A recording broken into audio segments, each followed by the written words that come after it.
અનંત કલ્યાણકારી એવા પરમાત્માનું અદ્ભુત શાસન આપણને પ્રાપ્ત થયું છે.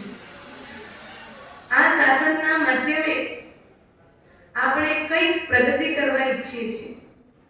પ્રસ્તુત ગાથામાં કહ્યું કે જે કોઈ ઘોડો ગાંડો થયો તો એના સવારને વારા ઘડી એના ઉપર ચાબુક લગાવવું પડે છે. તે યોગ્ય શિક્ષક હોય, યોગ્ય શિષ્ય, એના મનમાં એક જ વસ્તુ હોય કે બસ ક્યારે મને ચાબુક મળ્યા કરે.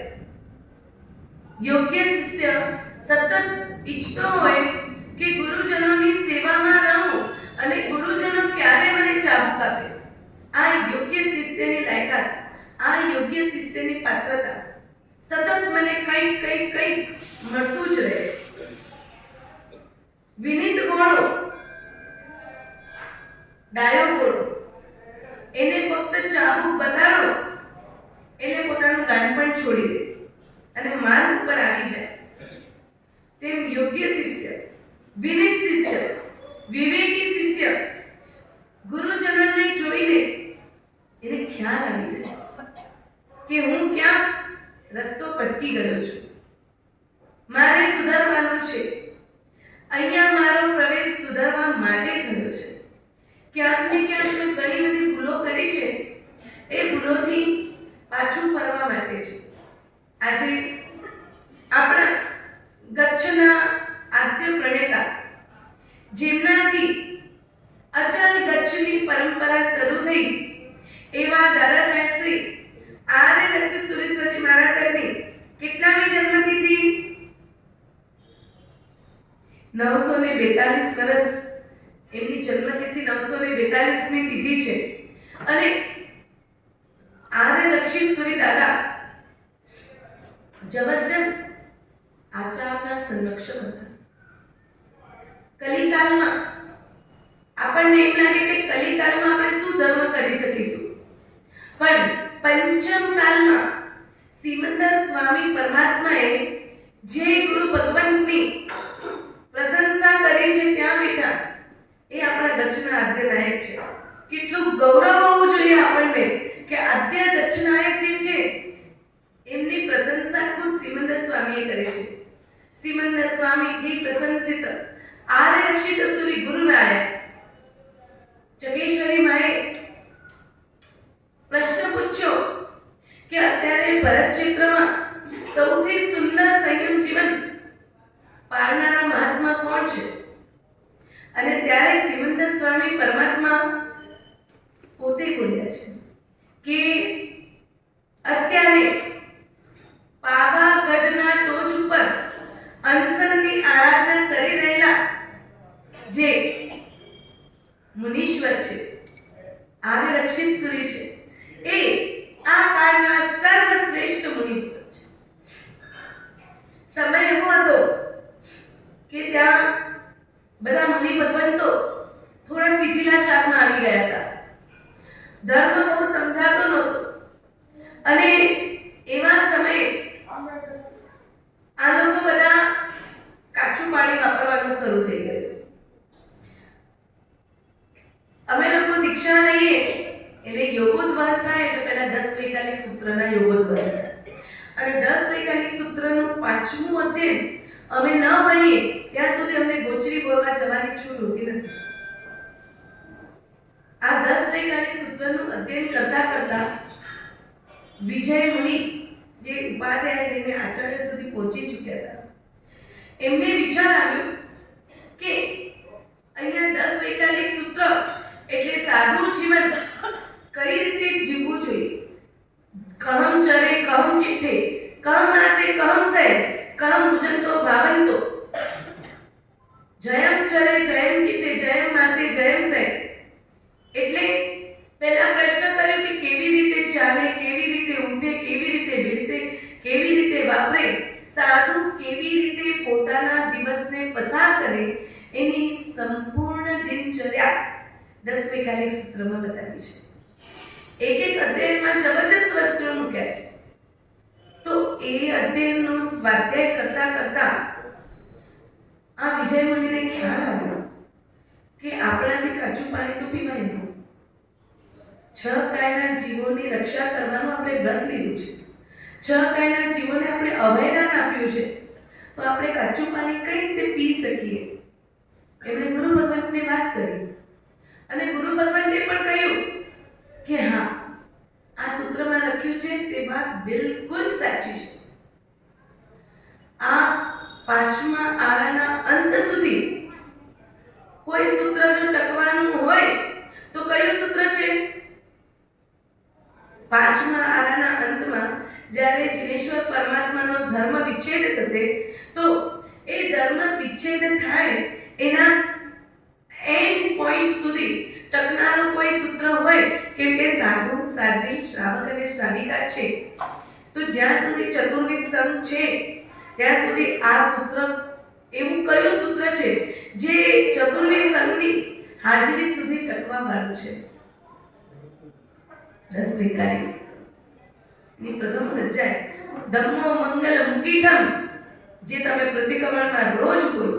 10 વૈકારિક સૂત્રની આ પ્રથમ સજાય છે અને આ સૂત્ર 5મા આરાના અંત સુધી રહેવાનું છે.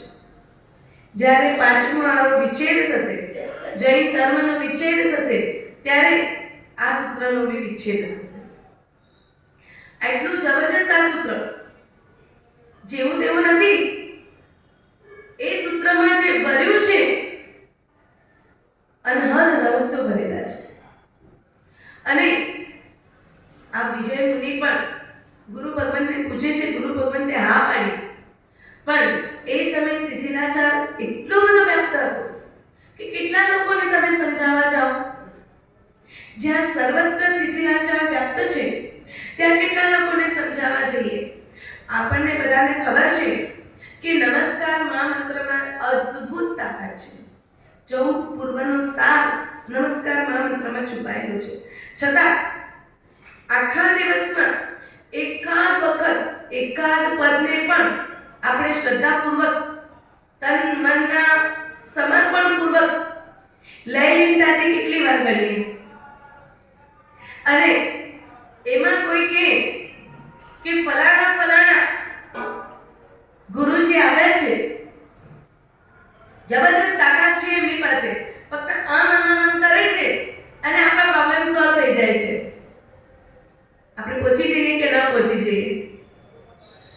રોજ નવકાર કરનારા, બારાપારાની 1 માળા અવશ્ય કરનારા, 9 લખો કરનારા, 5 માળા, 10 માળા, 3 માળા કરનારા આપણને આપણા મહામંત્ર ઉપર, એને મહામંત્રની ઉપમા આપી છે. આપણને શ્રદ્ધા કેટલી શ્રદ્ધા! માત્ર કહેવા માટે મહામંત્ર નામ છે. અમે જૈન છીએ એટલે નમસ્કાર મહામંત્રનો આટલો પ્રભાવ છે, એ માત્ર અન્ય લોકોને સમજાવવા માટે. હૃદયમાં આપણો સ્વીકાર કેટલો છે? શ્રદ્ધા સાથેનો સ્વીકાર તો છે, માનીએ તો છીએ. એટલે સવારના આંખ ખુલે ત્યારે પહેલા આપણા મોઢામાંથી શું નીકળે? નવકાર ગણીએ તો છીએ, પણ એનો સ્વીકાર, એની શ્રદ્ધા, એના પ્રત્યે સમર્પણ આપણું કેટલું મજબૂત! જ્યાં ચારે બાજુ આવું વાતાવરણ હોય, કેટલા લોકોને કેવા જવાય? એને પહેલા વિજય મુનિ વિચાર કરે છે, બધાને સુધારવા જવાની વ્યર્થ મહેનત કદી ન કરાય. ફરી કહું, બધાને સુધારવા જવાની વ્યર્થ મહેનત કદી ન કરાય. અહીંયા પાઠ ઉપર બેસીને ગુરુ ભગવાન જે કંઈ પણ બતાવે છે એ કંઈ તમને સુધારવા માટે નથી કહેતા, કેમ કે સમજ તો આમાં બધાને છે જ. માત્ર એનો સ્વાધ્યાય કરવાથી એમાંના કોઈ એક વાક્યને કોઈ વ્યક્તિ દિલથી પકડી લે, એનો બેડો પાર થઈ જાય. આમે અમારે સ્વાધ્યાય તો કરવાનું છે. એટલે કોઈકને સુધારવા માટેનો વ્યર્થ પ્રયત્ન નહીં કરવો. બાળક છે એને પહેલા સંસ્કાર 9 મહિનામાં અપાય. 9 મહિના બાળક જ્યારે માતાના ગર્ભમાં હોય એ સમયે જે સંસ્કાર પડે એ પછીના 9 મહિનામાં ન પડે. અને એ 9 મહિના જન્મ્યાના 9 મહિનામાં તમે જે સંસ્કાર આપો એ પછી ન પડે.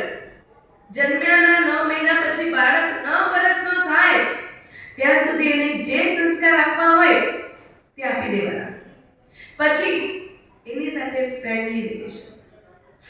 એકાદ વખત કહેવાનું કે ભાઈ આમ કરવા જેવું છે, આ એનો પ્લસ પોઈન્ટ છે, આ માઇનસ પોઈન્ટ છે, સમજાવી દો, પણ ચાબુક લઈને એની પાછળ નહીં પડવાનું. કેમ કે કોઈને સુધારવું હોય તો સર્વપ્રથમ આપણે પહેલા સુધરવું. બાળકો કહેશે મમ્મી જલ્દી મોબાઈલ ન રહ્યો, દાદી કહે છે આખો દિવસ મોબાઈલ પાછળ છે. પછી ધીમે રહીને આવીને મને કહી જાય, મારા સાહેબ સાચી વાત કહું, મમ્મી અને દાદી રાતના 9 થી 11 વાગ્યા સુધી મોબાઈલ ઉપર હોય.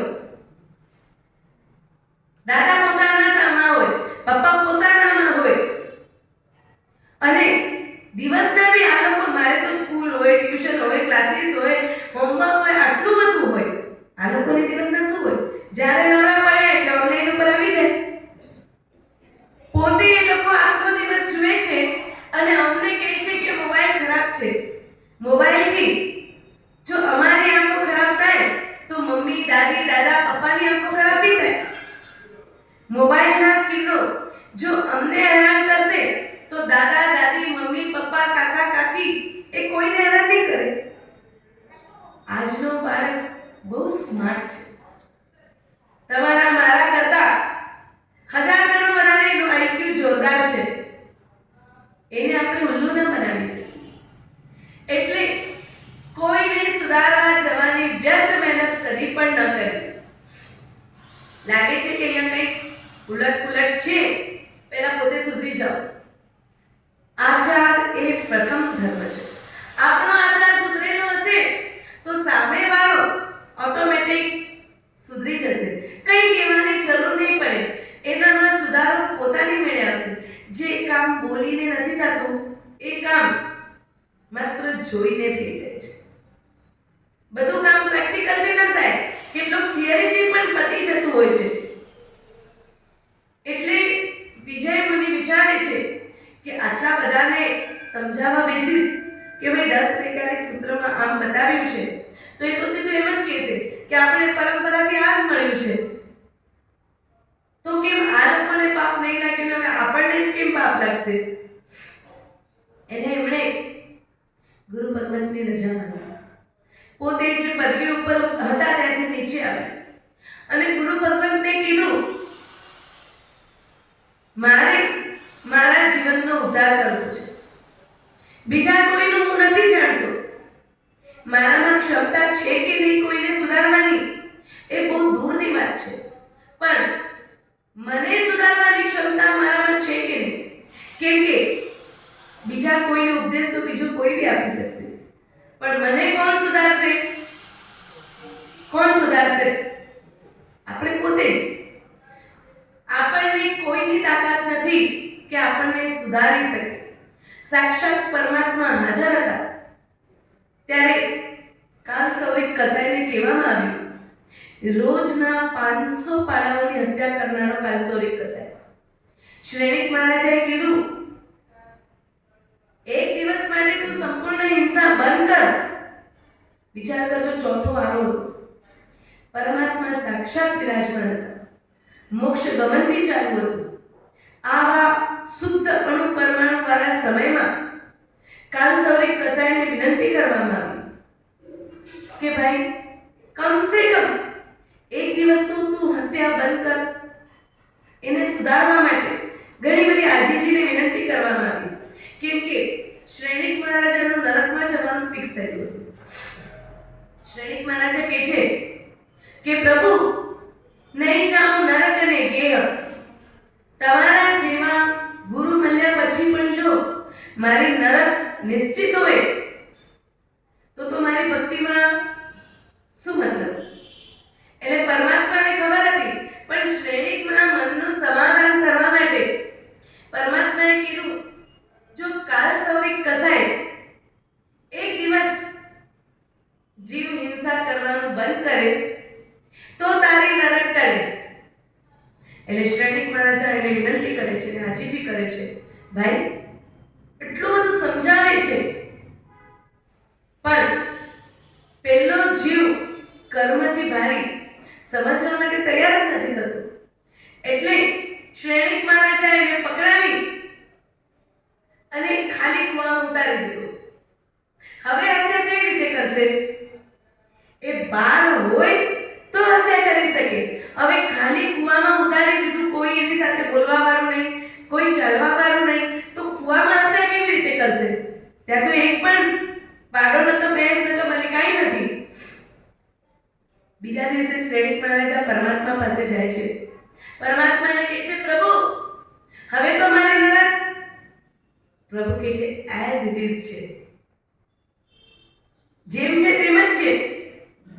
તો પ્રભુ કહે નહીં, જોઈને શ્રેણિક મહારાજા કહે છે, પ્રભુ કાલ સવારે કસાઈ આખી દિવસ કાલનો આખી રાત એક અંધારા કૂવામાં હતો. એને અત્યારે સવારના બહાર કાઢ્યો છે.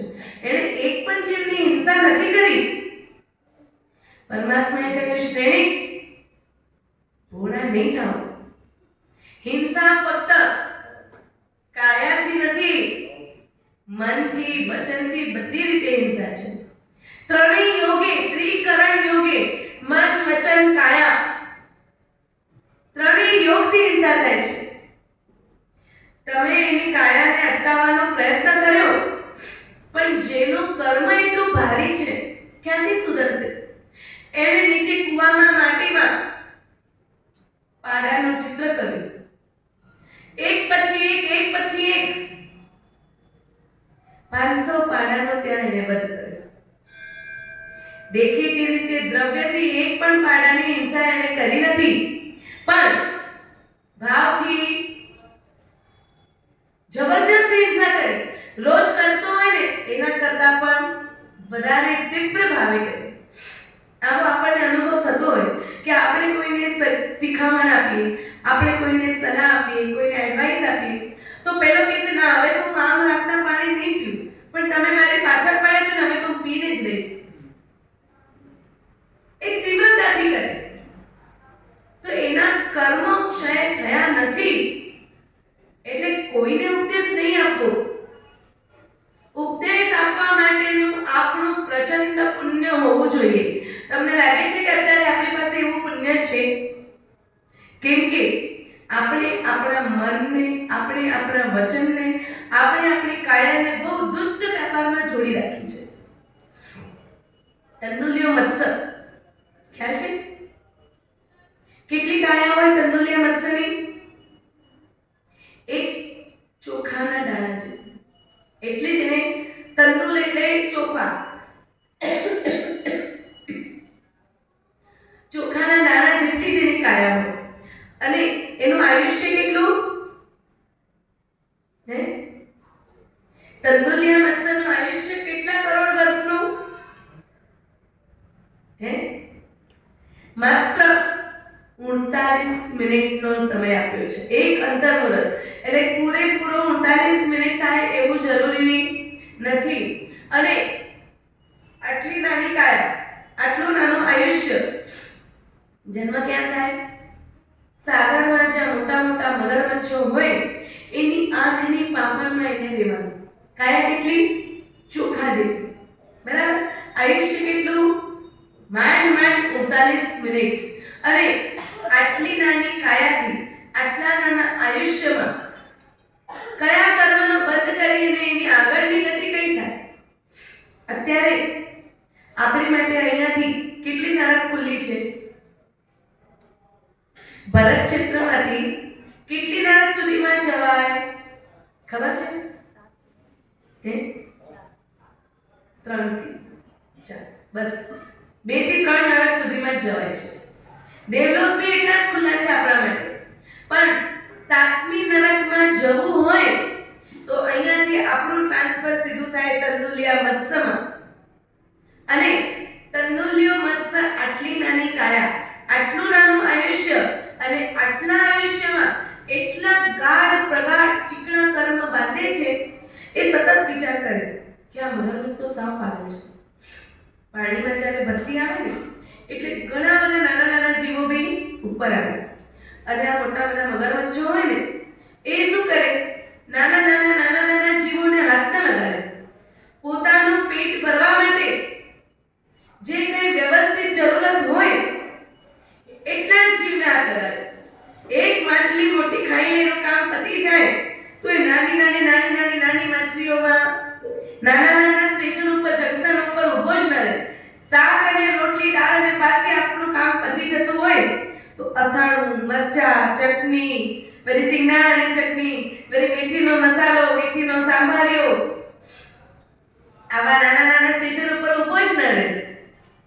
કામ પતી ગયું ને 2 વસ્તુ 3 વસ્તુ બરાબર પેટ ભરતી ખવાઈ ગઈ એટલે આપણું કામ પતી ગયું, પેટને ભાડો મળી ગયો. પેલો તંદુલિયો મત્સર એ વિચાર કરે છે કે આની જગ્યા ઉપર અગર હું હોત ને તો એક પણ જીવને, એક પણ માછલાને જવા ન દેત, બધાને ઠેકાણે પાડી દેત. જોજો, એક પણ માછલું એને ટચ બી નથી કર્યું, કેમ કે એની કાયા જ કેટલી નાની છે. આટલી નાની કાયા છે, આટલી કાયાથી શું કરવાનો હતો? આટલી નાની કાયા, આટલું નાનું આયુષ્ય, અને એટલા આયુષ્યમાં એને એટલા પ્રગાઢ કર્મનો બંધ કર્યો કે અહીંયાથી મરીને સીધો 7મી નરકમાં જાય છે. મનથી આપણે કેટલા દુષ્કર્મોને સતત બાંધી રહ્યા છીએ, વિચાર તો કરો. તન, મન અને ધન ત્રણેયથી સમર્પણ પરમાત્માને કરવાનું છે, અને આપણે મનથી, કેમ કે કાયામાં છે ને એક લિમિટેશન આવે. તમને બહુ ગુસ્સો આવ્યો હોય અને એવું લાગ્યું કે હમણાં આ ખુરશી તોડી નાખું, ટેબલ તોડી નાખું, પણ મારી વિચાર આવે આજુબાજુવાળા જોશે તો શું કહેશે, આટલા ગુસ્સાવાળા છે, એટલે આપણે અટકી જઈએ. વચનમાં બી એનફેલ બોલવાનું મન થાય તો એમ લાગે ના ના, મારી જે એક છાપ બનેલી છે એ ખરાબ થઈ જશે એટલે હું અટકી જાઉં. પણ મનમાં ખરાબ વિચાર કોઈના માટે કરવો હોય તો ખબર જ કોને પડવાની છે? મેં મનમાં તમારા માટે શું વિચાર કર્યું એ કોને ખબર પડવાની છે? આપણે એમ સમજીએ છીએ કે કોને ખબર પડશે. આજ આપણી બહુ મોટી ભૂલ છે. એક ન્યાયાધીશ ને રાજા સવાલ પૂછે છે, મારા 3 પ્રશ્નનો ઉત્તર આપો. પહેલો પ્રશ્ન છે ઈશ્વર ક્યાં છે? બીજો પ્રશ્ન છે ઈશ્વરનું મુખ ક્યાં છે? અને ત્રીજો પ્રશ્ન છે ઈશ્વર શું કરે છે? પેલા ન્યાયાધીશે સમય માંગ્યો. રાજન, આ વસ્તુ તમને હું આમ ન કહી શકું, યોગ્ય સમયની રાહ જોઈએ છે. ઘરે આવીને ખૂબ ટેન્શનમાં આવી ગયો. કઈ તો આવ્યો છું, પણ હવે આ જવાબ કેવી રીતે આપું? ઈશ્વરને કોઈએ જોયા છે? જોયા છે? આપણે અત્યારે મનમાં કોઈના માટે ખરાબ વિચાર કરીએ, કોઈના માટે કંઈ પણ આટલું અવળું વિચારીએ. ક્યાં તમે અત્યારે હું તમારા માટે કંઈક વિચાર કરું કે આ હિનાબેન આવા છે, હિનાબેન આવા છે, હિનાબેન આવા છે, હિનાબેન તમને ખબર પડવાની નહીં પડે, બરાબર છે? તો આપણે કોઈ ઈશ્વરને જોયા જ નથી. બીજો સવાલ, ઈશ્વરનું મોઢું ક્યાં છે? ઈશ્વરને નથી જોયા તો ઈશ્વરનું મોઢું ક્યાં છે એ કેમ ખબર પડે? પૂર્વ દિશામાં, ઉત્તર દિશામાં, દક્ષિણમાં? ખબર જ નથી. કે ઉત્તરમાં? ઉત્તરમાં તો યમરાજ છે એટલું પાકું છે. ઈશ્વર છે કે નહીં ખબર નહીં, પણ યમરાજની દિશા તો ઉત્તર છે. એટલે ત્રીજો પ્રશ્ન કે ઈશ્વર શું કરે છે? ઈશ્વર શું કરે છે? ન્યાયાધીશને એટલું ટેન્શન આવી ગયું, એટલું ટેન્શન આવ્યું. અને જ્યારે આપણે બહુ ટેન્શનમાં હોઈએ ને ત્યારે આપણને ખાવાનું, પીવાનું, ઉઠવાનું, બેસવાનું કઈ મજા આવે, કઈ સૂચે જ નહીં. તો ન્યાયાધીશ પણ જમતા નથી. એટલે એનો નોકર પૂછે છે, શેઠ, આટલું બધું શું ટેન્શન છે? શું કોઈને ફાંસીની સજા સંભળાવીને આવ્યા છો? જે લોકો ફાંસીની સજા સંભળાવે એમને પણ અંદરમાં ઘણી આવી જતું હોય. જલ્લાદ જે ફાંસી આપે ને એને પણ તકલીફો થતી હોય છે. તો ન્યાયાધીશે કીધું એવું તો કંઈ નથી, પણ એક રાજાએ આ પૂછેલો પ્રશ્ન બહુ મૂંઝવે છે, એનું સમાધાન નથી મળતું. પેલા નોકરે કહી દીધું, મને પૂછો તો ખરા શું છે? ન્યાયાધીશે કીધું, ઈશ્વર ક્યાં છે? ઈશ્વરનું મોઢું ક્યાં છે? અને ઈશ્વર શું કરે છે? પેલા નોકરે કીધું કે સાહેબ, આ પ્રશ્નનો જવાબ આવતીકાલે રાજાને હું પોતે આપીશ, તમે ટેન્શન નહીં કરો. ન્યાયાધીશે રાજાને કીધું બીજા દિવસે કે રાજન, આવા પ્રશ્નોના સમાધાન તો મારા ઘરમાં રહેતા નોકરો પણ કરી આપે છે. આવી નાની નાની પડોજણોમાં મને તો પડવાનું જ નથી આવતું. એટલે પેલા નોકરને લઈને આવ્યા છે ન્યાયાધીશ, અને પેલો નોકર કહે છે કે રાજન, તમારો પહેલો પ્રશ્ન છે ઈશ્વર ક્યાં છે? તો એના માટે જવાબ ચોક્કસ આપીશ હું તમને, તમારા મનનું સમાધાન કરી આપીશ, નો ડાઉટ. પણ પહેલા મને છે ને એક લોટ મંગાવ્યો ઘઉંનો. રાજા વિચાર કરે, આખર તો રસોઈયો ને, આખર તો રસોઈયો, એને અહીંયા આવીને બી ઘઉંનો લોટ જ દેખાય છે. થાળ ભરીને ઘઉંનો લોટ મંગાવ્યો. રાજા વિચાર કરે છે કે આ ઘઉંના લોટનું શું કરશે. ઘઉંનો લોટ મંગાવી અને પેલો પૂછે છે નોકર કે રાજન, આ શું છે? હવે શું લાગે આપણને? શું છે એટલે ઘઉંનો લોટ છે. તો પેલો કહે છે કે રાજા, આમાં રોટલી, પૂરી, થેપલા, ભાખરી દેખાય છે ક્યાં? દેખાય છે? કઈ નથી દેખાતું, પણ એ લોટમાં શક્યતા રહેલી છે. રોટલી, પૂરી, પરોઠા, થેપલા, ભાખરી બધું જ બનાવવાની શક્યતા છે. પછી સાદા પરોઠા ને મસાલા પરોઠા ને લચ્છા પરોઠા ને ફલાણા પરોઠા ને બધાની શક્યતા એ જ લોટમાં રહેલી છે. છતાં એ લોટ જ્યારે તમે થાળમાં કાઢો ત્યારે એમાં શું દેખાય? માત્ર લોટ દેખાય છે. તેમ ઈશ્વર સર્વત્ર છે, એની શક્યતાઓ બધે છે, ફક્ત એને જોવા માટે આપણે ચક્ષુની જરૂર છે. આમ ચક્ષુની જરૂર નથી, આંતર ચક્ષુની જરૂરત છે. પછી રાજા પૂછે છે, તો ઈશ્વરનું મોઢું ક્યાં છે? પેલો કે હા રાજન, કહું છું તમને, એક દીવો મંગાવો.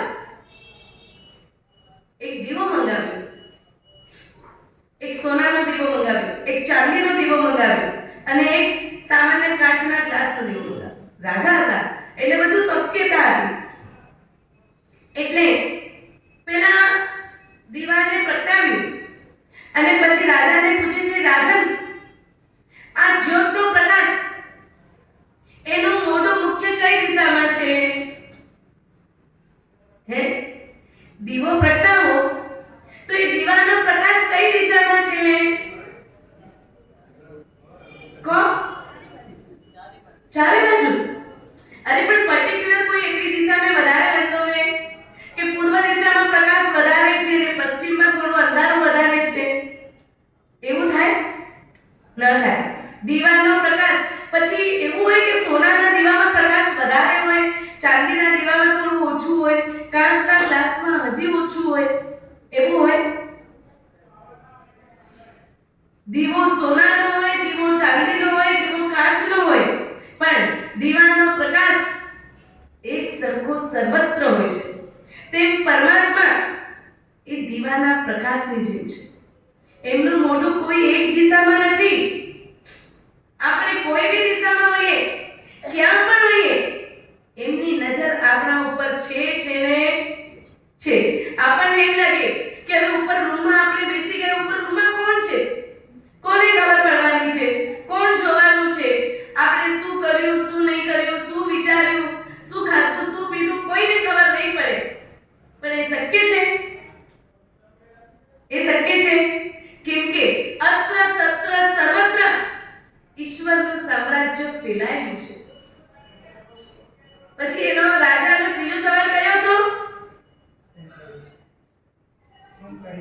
ઈશ્વર શું કરે છે? ઈશ્વર ક્યાં છે? ઈશ્વરનું મોઢું ક્યાં છે? અને ત્રીજો સવાલ, ઈશ્વર શું કરે છે? પેલા નોકરે કીધું કે આ સવાલનો જવાબ આપતા પહેલા આપ એક કામ કરો, આપના સિંહાસન ઉપરથી ઊભા થઈ જાઓ. રાજા ઊભા થયા અને કીધું કે વજીરની ખુરશી ઉપર બેસી જાઓ.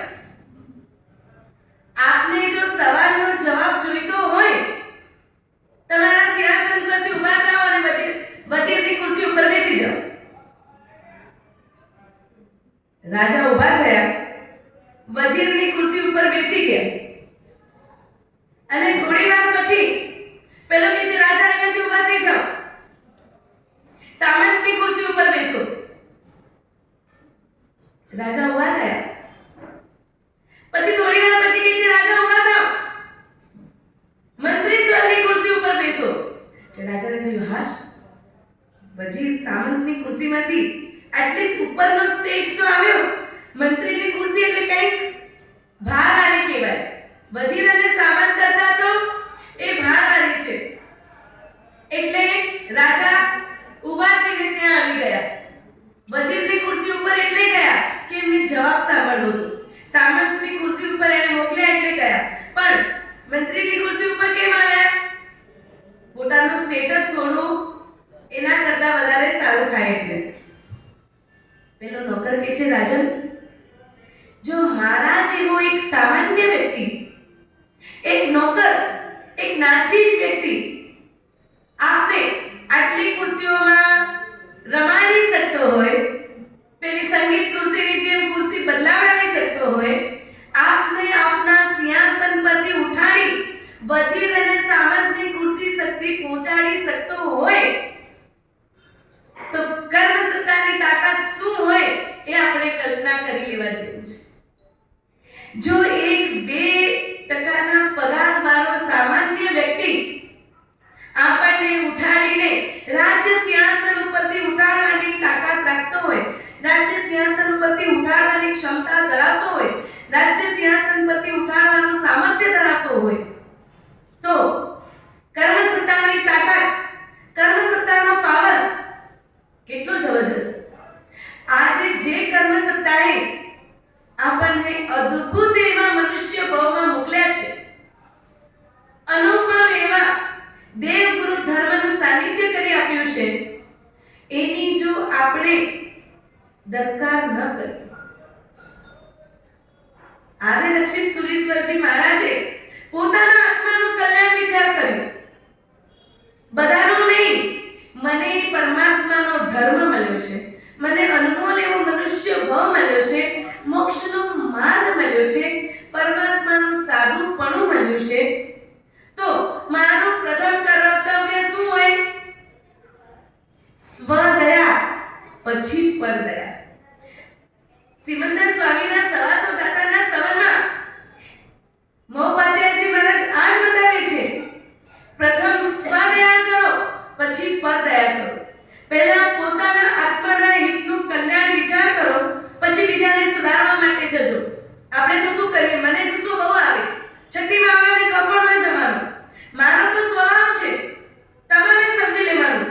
જો તમારે ગુસ્સો નહીં કરવાનો, એટલે તને મન ફાવે ત્યાં ગુસ્સો કરી નાખે, 10, 15, 20, 25 જણા બેઠા હોય એની સામે ઉતારી પાડે એ ચાલે. અને પાછો સામાન્ય ઉપદેશ આપે કે ગુસ્સો કરવાથી આપણે જે કંઈ પણ આરાધના કરી છે ને પાણી ફરી જાય. એટલે તો પહેલા તારા જીવનમાં સુધાર ને, તું એને અપલોડ કર તારા જીવનમાં, તો તને જોઈને બીજાને સુધારવાનું ઓટોમેટિક મન થશે. પોતાને સુધારવું નથી, લોકોને ઉપદેશ આપવા છે, એનું કલ્યાણ કોઈ કાર્ય નથી. સિમંદર સ્વામીએ એમની પ્રશંસા થોડી કરી છે, એમની પ્રશંસા થોડી કરી. 1 મહિનાનું અનશન કર્યું અને પછી બેણપથી સંગ લઈને આવેલા યશોધન ભણસાલીએ સુજતા આહારથી પારણું કરાવ્યું.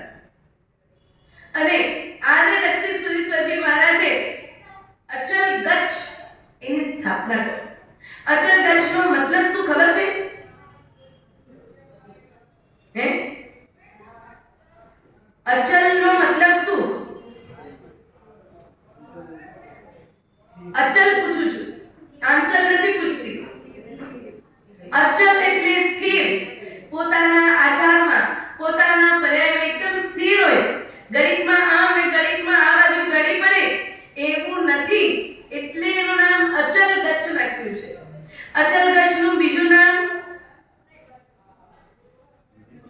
વિધિપક્ષ ગચ્છ, એટલે વિધિ માર્ગ.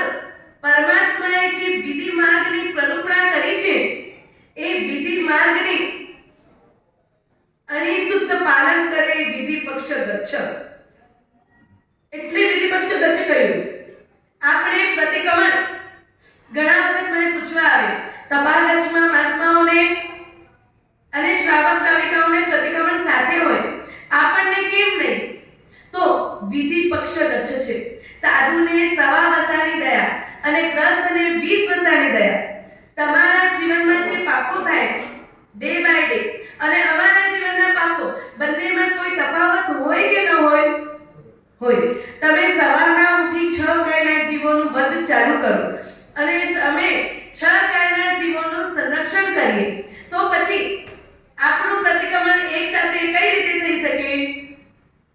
ન થઈ શકે. એટલે વિધિ માર્ગની પરંપરા મુજબ આપનું પ્રતિક્રમણ, તમારું પ્રાયશ્ચિત અલગ, અમારું પ્રાયશ્ચિત અલગ હોય.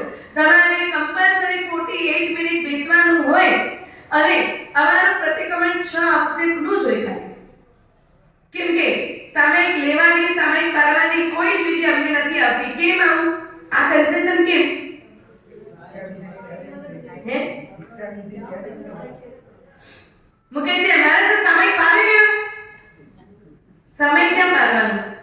જે દિવસે આ રજોહરણ હાથમાં આવ્યો ને એ દિવસે આ શરીરમાં જ્યાં સુધી શ્વાસ રહેશે ત્યાં સુધી આ શરીર સામયિકમાં જ રહેશે.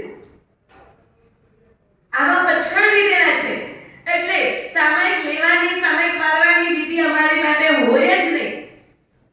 સમજાણું વિધિ પક્ષ અને અચલ ગચ્છનું ફરક શું?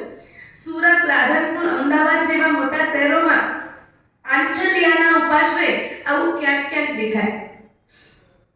કુમારપાળ મહારાજા, આર્ય રક્ષક સુરી દાદા, કલિકાલ સર્વજ્ઞ સુરી અને જયસિંહ સુરી દાદા આ બધા સમકાલીન છે. સમય એક જ સમયના છે અને બેણકથી નીકળેલા યશોવર્ધનથી આપણી અચલ ગચ્છની પરંપરા શરૂ થાય છે. એટલે બેણકના જ કપરદી મંત્રી એ અચલ ગચ્છની પરંપરાને ફોલો કરતા હતા. એટલે આપણા પરંપરામાં ખેસ આવે. આમ તમે સાંજ પછી તમે મહાત્માઓને વંદન કેમ ન કરવા દઈએ? અમારું પ્રતિક્રમણ થઈ જાય. એકચ્યુઅલી પ્રતિક્રમણ કેટલા વાગે? મને ઘણા જણા સાહેબ કેટલો વહેલો પ્રતિક્રમણ કરી ગયો હતા. એકચ્યુઅલી પ્રતિક્રમણ કેટલા વાગે હોય ખબર છે? જ્યારે દિવસ અસ્ત થાય ત્યારે શ્રાવકને અતિચાર આવે અને અમારે પગામ સિંચાઈ આવે. આ આપણા પ્રતિક્રમણની પરંપરા છે. એટલે આપણે ખમાસના આપતા પણ કોઈ પણ સૂક્ષ્મ જીવની વિરાધના ન થઈ જાય એની કાળજી. મોપત્તી પડી લે એટલે શું? આમાં એટલે શું? મોપત્તીના આ બધા જે ખૂણામાં ક્યાંય કોઈ જીવ ભરાઈ ના જાય એટલે મોપત્તીનું પડી લેવાનું. આમ કરી થઈ ગયું પૂરું. ખબર જ નહીં શું કરીએ છીએ. અડધાથી વધારે લોકોને મોપત્તી પડી લે એટલે શું? ખોલે એની જરા કરે તો કઈ તો કોઈકની તો મોપત્તી ખુલે એની પહેલા તો બોલ શરૂ થઈ ગયા હોય. અહીંયા આમ થઈ ગયું પૂરું થયું. બિચારા જે તો મોપત્તીનો છેડો શોધવા જાય ત્યાં સુધી બોલ ભાગી જાય. ક્યાં પહોંચી ગયા છીએ? ઓ મોજડા તો બિચારો મોપત્તી ખોલતો જ રે. મોપત્તી પડીને આમ કરે 3 વખત આમ છે આમ છે. આ બધું તો પૂરું ત્યાં સુધી તમારા બોલ 50 પૂરા થઈ ગયા હોય. એટલે મતલબ જૈના એ મુખ્ય ધર્મ છે. પ્રતિક્રમણ શેના માટે છે? આ બધા જ ખૂણાની જૈના અને શરીરનું આ રીતે કરવાથી ક્યાંક મોઢા ઉપર સૂક્ષ્મ જીવ બેસી હોય, ક્યાંક બેઠું હોય તો આપણી અજૈણાથી એનું મૃત્યુ ન થઈ જાય એટલે આપણે આમ કરીને જીવોને બહાર નીકાળતા હોઈએ છીએ. તો તો સાંજે દિવસ આથમ્યા પછી તમે આવો, તમારી પાસે શ્રાવકો પાસે તો ભલે ખેસ નથી, પણ અમારી શ્રાવિકાઓ પાસે બી દુપટ્ટા નથી. બજારમાં દુપટ્ટાનો દુષ્કાળ પડી ગયો છે. એટલે વંદન કરવા માટે તમે જાઓ એટલે નીચે લખાયેલા જીવો દેખાય નહીં. તો પછી એક બાજુ ધર્મ કરવા જઈએ છીએ અને બીજી બાજુ અધર્મ કરીએ, એ કોઈ રીતે મંજૂર થાય નહીં. એટલા માટે આપણે સાંજ પછી પ્રતિક્રમણ પછી વંદન ન કરાય. તો કુમારબાળ મહારાજાના દરબારમાં આવેલા મંત્રીશ્વર ખેસ રાખતા હતા અને ખેસથી આમ પ્રમાર્જન કર્યા પછી એ વંદન કરતા.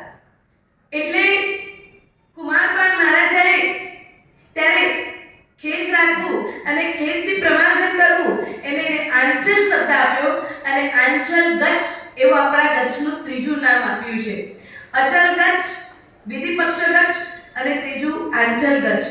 તો આપણા ગચ્છના આદ્ય પ્રણેતા એવા આર્ય રક્ષિત સુરીશ્વરજી મહારાજે આચાર ધર્મની પરંપરા ટકાવવા માટે, આચાર ધર્મની પ્રરૂપણા સાચવવા માટે, આચાર ધર્મ એ સર્વપ્રથમ ધર્મ છે એવું સુનિશ્ચિત કરવા માટે આ પોતે અનશન કર્યું, પોતાના પદવીથી નીચે ઉતર્યા અને આજે આપણા માટે એક સુંદર મજાની નવી પરંપરાનું સર્જન કર્યું. તો આજના દિવસે જેમના જન્મની 942મી તિથિ છે, એ દિવસે આપણે એટલું નક્કી કરીએ, ક્રિયા કરતા પહેલા મનને શુદ્ધ કરીએ, મનને શાંત કરીએ. અવિધિથી, આડું અવળું, ઉતાવળથી કોઈ પણ ક્રિયા ન થાય. ધર્મ કરતા કોઈ પણ જાતનું અધર્મ આપણાથી જાણતા કે અજાણતા ન થાય એનો ઉપયોગ રાખીએ. હવે તમે ઉપયોગ રાખીને અહીંયાથી જઈ રહ્યા છો ઈર્યા સમિતિનું પાલન પૂર્વક, અને તમારા પગ નીચે કદાચ કીડીઓ મરી પણ ગઈ ને તો પણ તમને દોષ નહીં લાગે. આ મારા નથી, આ ગ્રંથના વાક્યો છે. કેમ કે તમારો પૂરો લક્ષ્ય હતો, પણ ત્યાં એટલી બધી કીડીનો જથ્થો હતો કે તમે ટપ્પા ગયા ત્યાં એકાદ કીડી તમારા પગ નીચે આવી. તમારો લક્ષ્ય પૂરેપૂરો હતો, બરાબર છે. જો તમે લક્ષ્ય ન આપ્યું તો ઘણી બધી કીડી મરી શકત, પણ તમારા ધ્યાનના કારણે એકાદ કીડીનું મૃત્યુ થયું છે. તો તમને એ કીડીની હત્યાનું પાપ નહીં લાગ્યું. તમે જોયા વગર અહીંયાથી ચાલવા માંડ્યા, ભલે એક પણ કીડી નથી મરી, પણ આપણું લક્ષ્ય તો નહોતું ને, એટલે આપણને બધી કીડીની હત્યાનો દોષ લાગે છે. તો આચાર ધર્મના પ્રણેતા એવા આર્ય રક્ષિત સુરીશ્વરજી દાદાને આપણે આજે નમસ્કાર કરીએ. એમને વિનંતી કરીએ કે તમારા જેવી આચાર નિષ્ઠા, તમારા જેવું આચાર પ્રત્યેનો પ્રેમ મારા જીવનમાં આવે, મારા જીવનનું મંગળ થાય અને મળેલો મનુષ્ય ભાવ આપણે સાર્થક કરી શકીએ. જીનાગતિ વિરુદ્ધ બોલાય તો વિચાર